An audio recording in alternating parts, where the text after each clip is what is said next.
you give us an update on Shiesty? How's he doing, man? How's he sharp. He's sharp. We on our final lap. Okay. Dude been popped up on the internet. Big 30 just warned Pooh Shiesty that the feds linked a brand new Miami shooting to the same case that Shiesty had on his name for 3 years. It's starting to sound more like survival tips than friendly advice. And that advice came in just a few days ago when the feds caught wind of a new Miami shooting that looked a little too familiar. Early Sunday morning, October 19th, outside Ricky's Sports Bar and Grill in Pembroke Pines, right in the Miami metro area, the peace got shattered around 3:45 a.m. Shots went off in the parking lot. 2 men got hit bad, and one didn't make it. The other's been clinging to life ever since. Now to this, an arrest has been made in a double shooting that happened outside of a bar in Pembroke Pines over the weekend. Within hours, local cops, the Miami-Dade Sheriff's Office, and even the FBI jumped on it. They moved quick, way quicker than you'd expect for a random bar shooting. By the next day, they'd already named a suspect, 27-year-old Clayton Hicks, a Miami local. Dude got arrested without a chase, hit with a second-degree M with a firearm charge, and sent to Broward County waiting for extradition. But the wildest part is actually the way the investigation moved. Fast, organized, and federal. Made people think this wasn't some random street beef. And that's when the people started talking. See, the location of this shooting, the setup, the vibe, it all lined up too perfectly with the same Miami case that sent Pooh Shiesty away back in 2020. Remember when Shiesty and a couple of his homies pulled up to a hotel meetup that was supposed to be about sneakers, blow, and lean? Yeah, well, that went sideways. Guns came out, shots fired. One dude got hit, and Shiesty dropped a Louis Vuitton bag full of cash with his name literally linked to it. That mistake cost him 5 years in the feds, though he only ended up serving 3. Now fast forward to 2025. And suddenly there's another late-night Miami shootout with the same kind of energy. Drug ties, violence, fast money, and chaos. Even though the feds say they haven't found any direct connection to Shiesty, word is they started drawing parallels real quick. Same kind of crime, same part of town, and the same type of firearms involved. It's like deja vu for the feds who handled Shiesty's original case. See, that's the thing about federal investigations. They don't forget, just like in Dirk's case. When something new pops off in the same area with the same patterns, they start pulling old files, matching ballistics, cross-checking names, and watching who's hanging around who. Reports say the feds were interested in whether the new case could be tied to any ongoing criminal networks that used to orbit around Shiesty's circle. That's all speculation, but when feds start mentioning your name again, that's never a good sign. Now, even though nobody's saying Shiesty's involved, people love patterns, and this one looked way too close for comfort. The new suspect, Clayton Hicks, don't got no known ties to Shiesty, at least not publicly. But the feds' quick response and the fact they pulled in multiple agencies made the street start connecting dots on their own. Then comes the real twist. The MO was eerily similar.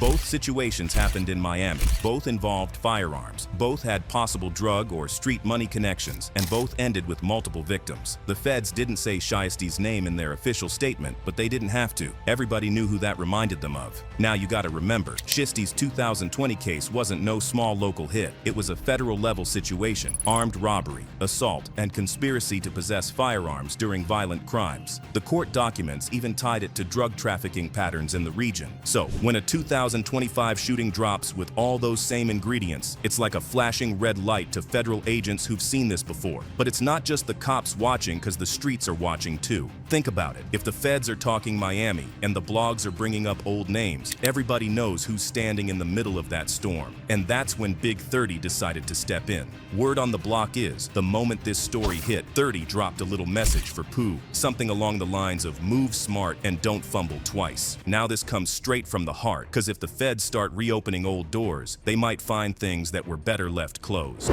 Big 30 knows that pattern. He's seen too many names turn into headlines, and Pooh just got out of the joint, and he doesn't want to see him go back. His lawyer confirmed it too, and Gucci Mane showed him love right off the bat. What is not confirmed though is Pooh's connection to this recent shooting. But Big 30 had to say something. He ain't trying to see his brother go down twice, and the first time it went down, that stuff wasn't right. First of all, you should know Pooh wasn't some random rapper who just stumbled into fame. He grew up in the south side of Memphis, a place where every block got a story, and most of them end in gunfire. The south side's different. It's one of those areas where one wrong look can turn into a war. But for Shiesty, the streets weren't just survival, they were home. His pops, Mob Boss, was already a known name in the city. A rapper, a hustler, and a man who understood both the studio and the streets. He ran his own label and had connections that went way beyond music. So from a young age, Pooh was surrounded by that energy. Studio sessions one day, shootouts the next. By 11, he was already catching his first charge. By 14, he'd been booked again. Memphis raised him rough, and when his mom tried to move him out to Texas to calm things down, it worked for a while. But when he came back home, that street mindset never left. By 2019, Pooh was on his grind with Choppa Gang, his crew with Big 30. They started rapping, but let's be honest, their music wasn't just bars. It was autobiography.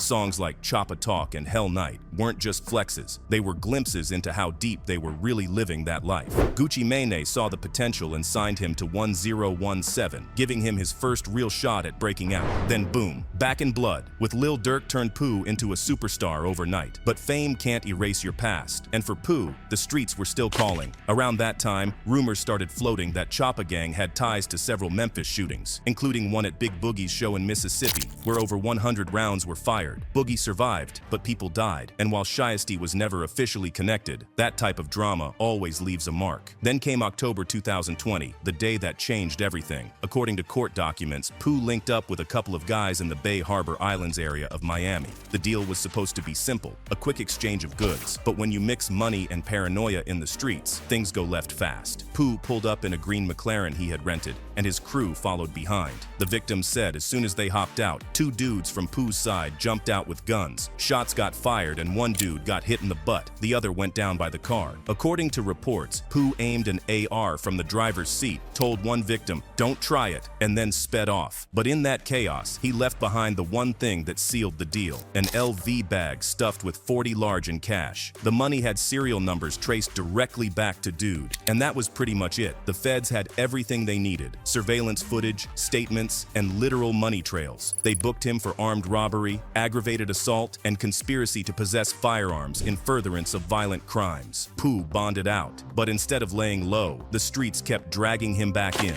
In May 2021, less than a year later, it happened again. Pooh was performing at King of Diamonds, one of the biggest strip clubs in Miami. Everything was smooth until someone in the crowd snatched money out his pocket while he was leaving the stage. Chaos broke out, fans scrambling for cash, security trying to hold the line, and Pooh getting heated. Witnesses said a security guard tried to calm him down, even told him to chill with the gun that was showing in his waistband, but Pooh wasn't hearing it. Cameras caught him cocking the weapon, walking off camera, and then one shot went off. The bullet hit a security guard in the ankle. The whole thing was on video. At that point, the judge had seen enough. Pooh was denied bond and thrown back in federal custody. Between the Bay Harbor Islands robbery and the King of Diamonds shooting, prosecutors wanted to make an example out of him. They were pushing for 8 years minimum, and if Pooh fought the case, they could have hit him with life. So in 2022, Pooh took a plea deal. He stood in that Miami federal courtroom, admitted to 3 crimes: conspiracy to possess firearms, armed robbery, and violent crimes tied to drug trafficking, and got sentenced to 63 months in prison. That's a little over 5 years, but he got time served, which brought it closer to 3. His lawyer, Bradford Cohen, the same guy who's represented rappers like Drake and Kodak, said the plea deal was the best move possible. The feds had too much evidence: the cash, the footage, the victim's statements. It was either take the deal or risk spending life behind bars. Even behind bars, Shiesty's story stayed wild. Gucci Mane claimed he was being mistreated. 23-hour lockdown, food trays with no food, the whole thing. But that didn't stop him from flexing. Earlier this year, he bragged on IG that he had in more money than Jay-Z did at his age, and told his ops he'd be back soon. And now that he's out, he's making good on that promise. But the feds never really stopped watching. So yeah, when you hear about another Miami shooting that looks just like his old one, it's not paranoia. It's history repeating itself. And that's why Big 30's warning hits different. He's seen Pooh rise from the South Side to platinum records, then fall right back into the system. He knows how fast one move can turn celebration into investigation. Now when Big 30 tells Pooh to move smart, that ain't just talk. That's pain speaking. That's a man who's buried more homies than he can count, and he's tired of seeing the same cycle play out. Big 30's been through too much to still be watching his day ones crash out for the same mistakes. He's lost Newski, his cousin, who got signed under Moneybagg Yo's Bread Gang before getting gunned down in 2022. He lost Cheese Dollar, one of his closest partners, not long after. Then came Big Scar, another Memphis star and Pooh's blood cousin, gone from an overdose in 2022. 3 names, 3 funerals, and too many RIP chains hanging heavy on his chest. So when Big 30 goes online talking about move smart, it's not clout, it's trauma. He's speaking from indictments and grave sites, from watching moms cry and crews fall apart. You can almost hear it in his tone, the exhaustion. It's not just about staying out of trouble anymore, it's about survival. Big 30 knows every time Pooh's name pops up in a federal headline, the spotlight hits Memphis again. Every time another shooting goes down with the same MO, the feds start asking the same old questions. And now, this might sound wild, but there's real talk floating that federal investigators are trying to connect dots between the new Miami shooting and Pooh's old 2020 case. They've been looking into matching ballistics, old associates, even shared digital footprints from that Bay Harbor Island investigation. If they can link any of that to Shiesty's current halfway house status, it could mean a parole violation or even fresh charges. So Big 30's warning wasn't about image, it was literally a lifeline. He's telling us that the feds are watching. Move right or they'll bury you twice. Once in paperwork, once in the streets. But here's the catch. How do you tell a street legend to chill when he's got something to prove?